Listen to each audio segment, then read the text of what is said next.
Why would she even cheat, knowing my background? My wife knew exactly what I did for a living. I work in IT during the day, and some nights I work as a bouncer at a club. I see everything: cameras, security systems, people trying to sneak around. I know how to track things, how to find what people are trying to hide. So, when my wife started acting suspicious, claiming she had to work late all the time, I couldn't figure out why she thought she'd get away with it. Did she really think I wouldn't find out? Spoiler alert, I found out, and she walked away from our divorce with almost nothing. Let me give you a little bit of context. I'm 42. My wife had just turned 40. We'd been married for 16 years. She had a son from a previous relationship. He was 18 when all this went down, almost out of the house. I'd helped raise him since he was 2 years old, basically his whole childhood. My wife worked as an administrative assistant at a construction company. I worked IT for a regional bank during the day, and a few nights a week, I'd work security at this club. My bouncer shifts were usually Friday and Saturday nights. Extra money, and honestly, I liked the work. We lived outside Little Rock, had a decent house, normal life. My wife and I got along fine for most of our marriage. Nothing dramatic, just regular married life. But about 8 months before everything fell apart, things started changing. My wife started working late a lot. She'd text me around 5 p.m. saying she had to stay late to finish something, that she'd be home around 8 or 9. This started happening maybe once a week, then twice a week, then 3 or 4 times a week. I asked her what was going on at work that required so much overtime. She said they were short-staffed, that her boss was piling work on her, that she didn't have a choice. I get it. Sometimes work gets busy. But guys, for some reason, my gut wouldn't stop talking to me. She'd come home from these late nights and she'd be in a good mood, not tired, not stressed, like you'd expect from someone who just worked a 12-hour day. She'd be almost energized. Then she started amping up her appearance: new clothes, doing her makeup more carefully, wearing perfume to work. I'm not an idiot. I know what those signs usually mean. But I didn't want to jump to conclusions. Maybe she was just feeling better about herself. Maybe the new clothes were boosting her confidence. I tried to give her the benefit of the doubt, but the late nights kept happening, and my gut kept telling me something was wrong. So I started to keep my eyes and ears open and try to observe everything I could. This was about 2 months into the pattern. One night, when she said she was working late, I drove by her office building around 7 p.m. Her car wasn't there. I called her, asked how work was going. She said she was swamped, probably wouldn't be home until 9. I asked if she wanted me to bring her dinner. She said no, she'd already grabbed something. So her car wasn't at her office, but she was supposedly working late. That didn't add up. I went home and waited. She got home around 9:30, just like she said. Again, I asked how work was. She said exhausting, that she was glad to be home. I didn't say anything about driving by her office. The next time she said she was working late, I checked her location on our family tracking app. Her location showed she was at her office, but I'd just driven by there 20 minutes earlier, and her car wasn't in the parking lot. So either the app was wrong or she'd left her phone at the office and gone somewhere else. I started thinking about how to figure out what was really going on. I had access to her phone. We'd always had each other's passcodes, no secrets. One night after she fell asleep, I went through it, checked her texts, her call log, her emails. Nothing. Everything looked normal. Messages with her friends, messages with her son, messages with me. Nothing suspicious. That seemed weird. If she was cheating, there had to be communication with whoever she was seeing, unless she was deleting everything. But even then, there'd be gaps in the message threads, timestamps that didn't make sense. I didn't see any of that. I checked our phone bill online, went through all the numbers she'd called or texted over the last few months. Every single number was someone I recognized, her friends, her family, and people from work that I had in my contacts too. No unknown numbers, no patterns that stood out. So she was either not cheating or she was being really careful about it. And given that her car wasn't at her office when she said she was working late, I was betting on the second option. I realized she must have been leaving her phone at her desk to make it look like she was there. That meant she was either using his phone to communicate or they had a set schedule and didn't need to text. I needed a different approach. I couldn't track her phone because she was smart enough to leave it at the office. I couldn't follow her in my car because she'd recognize it. I needed something she wouldn't suspect. That's when I thought about her car. She'd been complaining for months about people dinging her doors in parking lots. She'd come out to her car and find these little dents and scratches from other people's car doors hitting hers. She was always annoyed about it, wishing she could catch whoever was doing it. This was about 4 months into her working late pattern. So I told her I had an idea, said I could install one of those dash cams that looks like a rearview mirror.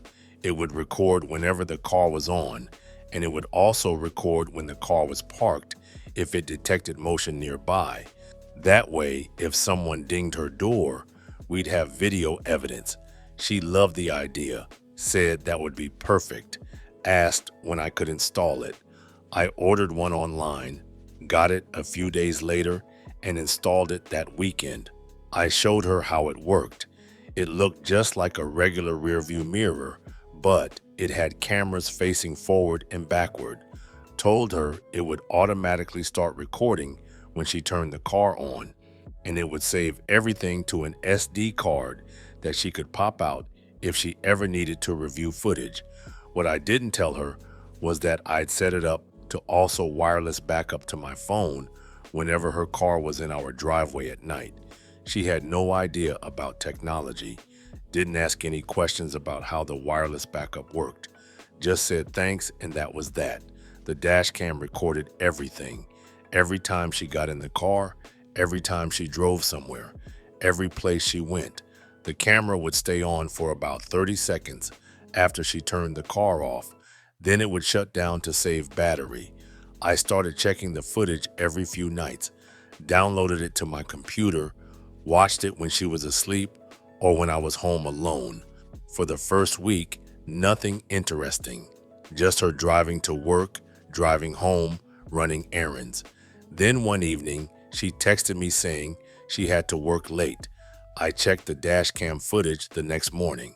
She'd left work at her normal time, 5 p.m., but instead of coming home, she'd driven to a restaurant parking lot about 15 minutes from where she worked. The footage showed her pulling into the lot and parking in a back corner. Then a truck pulled up next to her.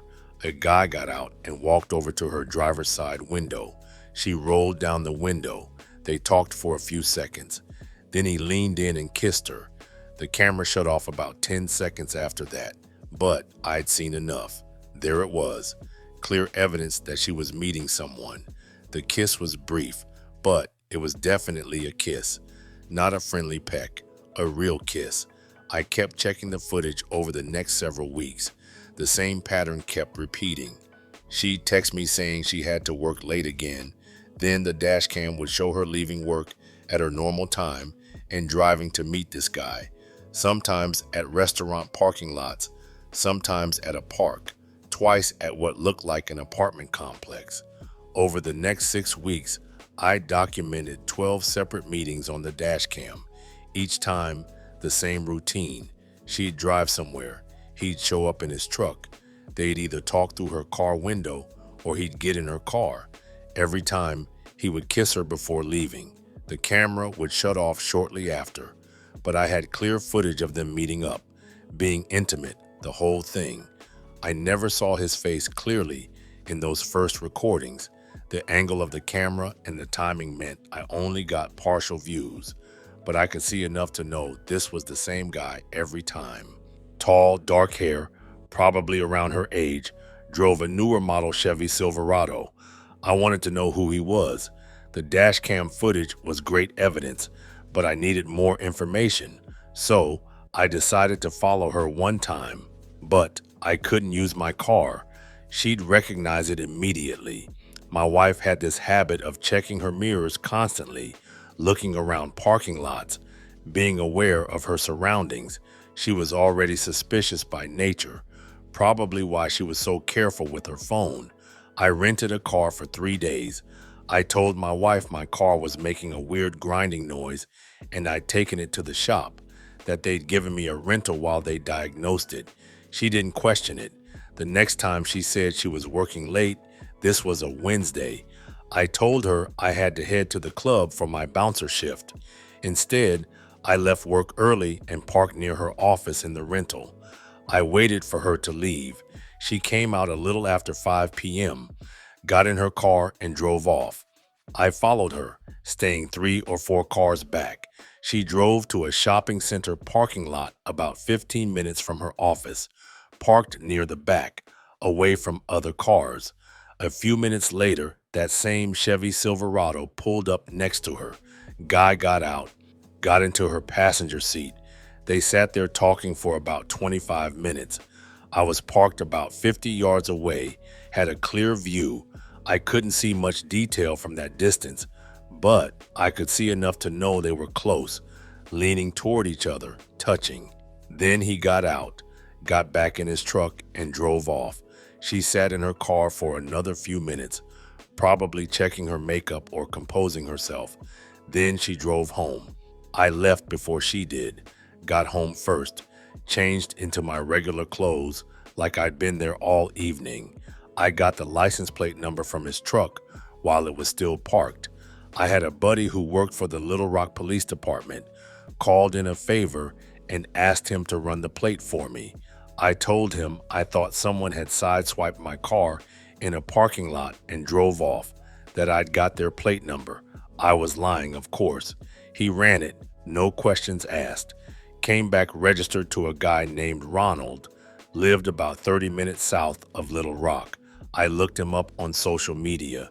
He worked at the same construction company as my wife, not in her department. He was a project supervisor, worked in the field, but same company. I am assuming that's how they met. I had everything I needed now. Dash cam footage showing them meeting up 12 separate times over 6 weeks, showing him kissing her multiple times. My own surveillance showed them meeting in parking lots, spending time together in her car, his identity, his address, where he worked, all documented, all saved, all ready to use. I made copies of everything, burned the dashcam footage to 3 separate USB drives, printed out screenshots with dates and times, made a timeline document showing every instance I'd caught them together. I called a lawyer. This was now about 6.5 months into the whole situation. I met with the lawyer on a Monday afternoon, explained the situation, that my wife was having an affair, that I had extensive video evidence, that I wanted to file for divorce. The lawyer asked if we had any kids together. I said no. She had a son from before we got married, but he was 18 now, legally an adult. The lawyer said that simplified things considerably. He explained that Arkansas allows no-fault divorce on grounds of separation for 18 months or on grounds of general indignities. However, Arkansas also allows fault-based divorce on grounds of adultery. If I could prove the affair, we could file on those grounds, which can be faster and can affect property division. Given the evidence I had, proving it wouldn't be a problem. The lawyer also said that in a fault-based divorce for adultery, the court can consider the affair when dividing marital property. The cheating spouse can end up with less than they would in a standard 50-50 split.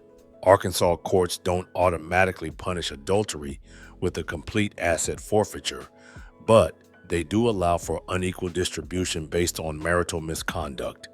Given that I had clear, dated evidence and she'd been using our money and resources to carry on the affair, gas, new clothes, time away from contributing to the household. The lawyer was confident we could argue for a significantly favorable split, maybe 70 to 30 or 80 to 20 in my favor. I asked about her son. The lawyer said since he was 18 and legally an adult, there were no custody issues to worry about. He could choose where he wanted to live, and there'd be no child support involved. That was a relief. I'd helped raise that kid for 16 years, but I knew if his mom and I split, he'd probably go with her. I spent the next 2 weeks making sure everything was organized and documented. The lawyer reviewed all my evidence. He said the dash cam footage was solid. Arkansas is a one-party consent state for recording, and since it was my car that I had paid for and it was recording video only in public places, there were no legal issues. The timestamps, the repeated pattern, the clear images of them meeting up, it was textbook evidence of an ongoing affair. Then I filed for divorce on grounds of adultery. This was early November, almost exactly 7 months after I'd first started suspecting something was wrong. I had her served with the papers at home one evening when I wasn't there. I'd gone to stay with a buddy for a few days. Figured it was better to not be around when she got served.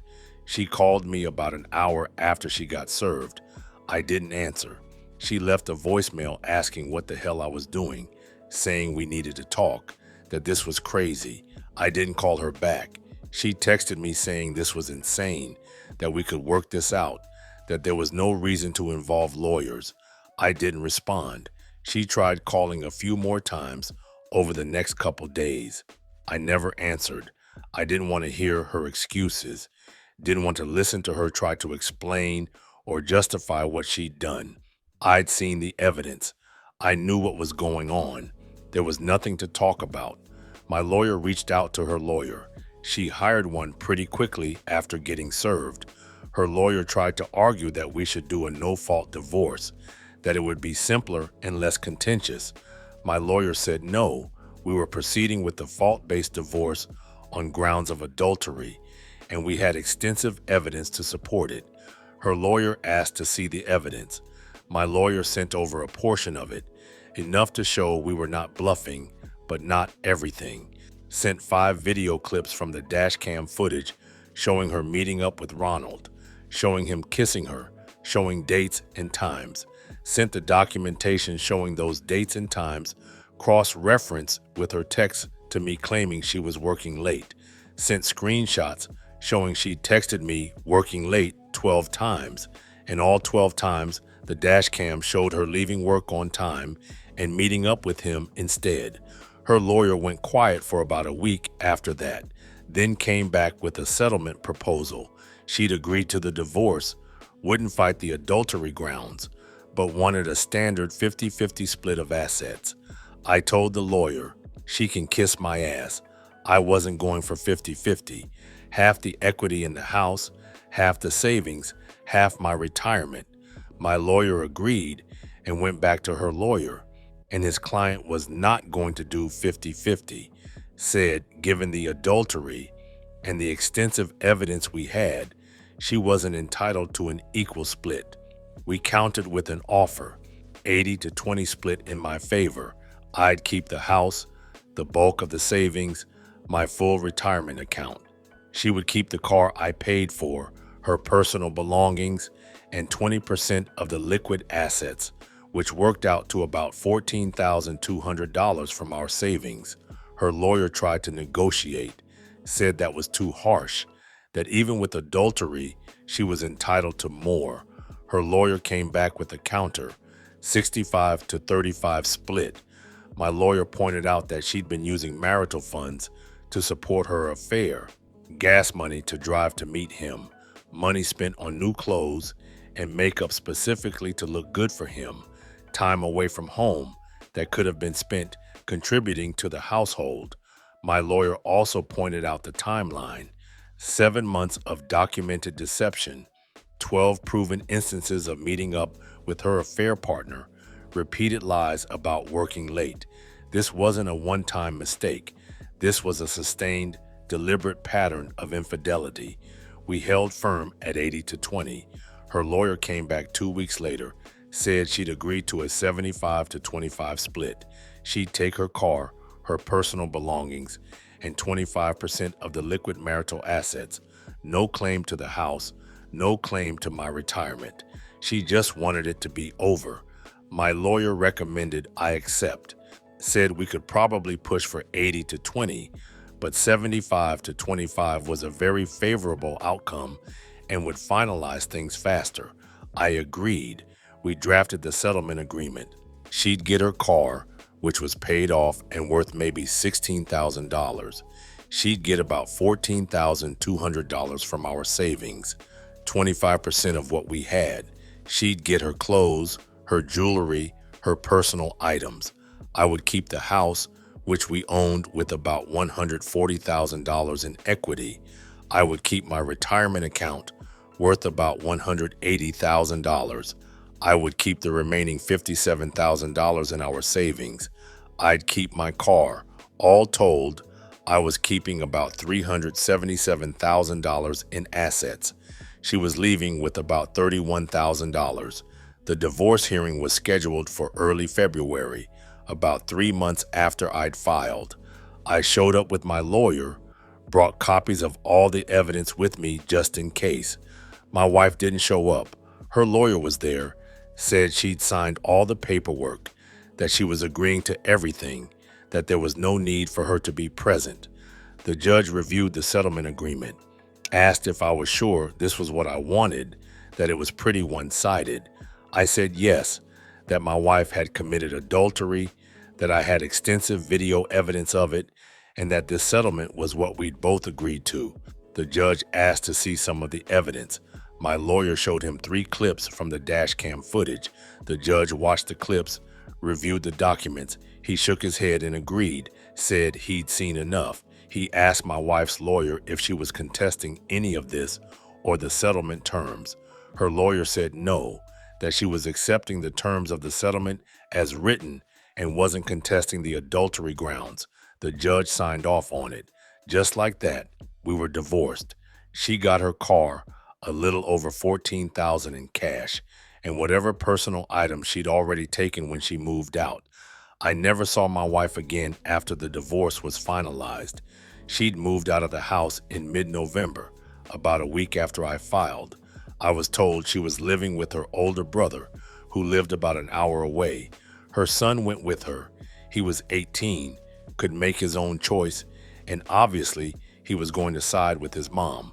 I helped raise him for 16 years, but I wasn't his biological father. Once his mom and I split, that relationship was over. I didn't fight it. The kid didn't do anything wrong, and I understood his loyalty was to his mother. Someone told me that her and Ronald dated for a bit after the divorce, but it didn't last. She made her choices. Now she gets to live with them. The house felt empty for a while after everything was finalized. 16 years of marriage, gone. A kid I'd helped raise, gone. But I also felt relieved. I wasn't living with someone who was lying to me anymore. Wasn't wondering where she really was when she said she was working late. Wasn't checking dash cam footage to see if she was meeting up with someone. I could just live my life without that constant suspicion in the back of my mind. A few people asked me why I didn't confront her, why I just gathered evidence and filed for divorce without giving her a chance to explain. The answer's simple. What was there to explain? I had video of her meeting up with this guy 12 separate times over 6 weeks. Video of him kissing her. Video of them spending time together in her car. Documentation showing she'd been lying to me for 7 months about working late. What explanation could possibly make that okay? Some people also said I was too harsh, that taking 75% of everything in the divorce was vindictive. But here's the thing. She violated our marriage. She lied to me for months, snuck around behind my back, used our money and resources to carry on an affair. And she did all this knowing what I do for a living, knowing that I work in IT, that I work security, that I know how to find things people are trying to hide. That's what I still can't figure out. Why would she even try? Did she really think I wouldn't notice? Did she think I'd just accept her working late 4 nights a week without question? Did she think I wouldn't check up on her? Maybe she thought I trusted her too much to be suspicious. Whatever her reasoning, it didn't work out for her. She got caught, lost most of everything in the divorce, and now she's starting over with barely anything. Meanwhile, I kept the house, kept most of my savings, kept my retirement. I came out of this divorce in pretty good shape, all things considered. It could have been a lot worse if I hadn't documented everything, if I hadn't had that video evidence. If you're in a situation where you suspect your spouse is cheating, don't confront them. Get proof, proof they can't explain away, because if you confront them without evidence, they'll just deny it, get better at hiding it, and you'll never know for sure. Document everything. If they say they're working late, check if their car is actually at their office. If they're being secretive with their phone, find other ways to track what they're doing. In my case, the dash cam was perfect. My wife had no idea it was recording her every move, and it gave me everything I needed. And if you live in a state where fault matters in divorce, use that to your advantage. Adultery has consequences. The cheating spouse doesn't automatically get half of everything. Well, if you live in a no-fault divorce state, they might get more than half. My wife thought she could have her affair, keep it hidden, and if we ever divorced, she'd get half of everything we'd built together. She was wrong on all counts. I found out about the affair, documented it thoroughly over months, and she walked away from the divorce with almost nothing. I am still baffled on why she would even cheat, knowing my background. I still don't have a good answer for that. Whatever the reason, she found out the hard way that cheating on someone who works in IT and security is a really bad idea in some cases. I found out everything, documented everything, and used it all to make sure the divorce went heavily in my favor. TLDR, my wife cheated. I caught her using a dash cam she didn't even know was recording her, and she walked away from the divorce with almost nothing. Tony, you are the best brother. I wish you much success with your channel. Although I have one complaint. As someone once said, you don't put these stories out fast enough. Some of us have an addiction, LOL.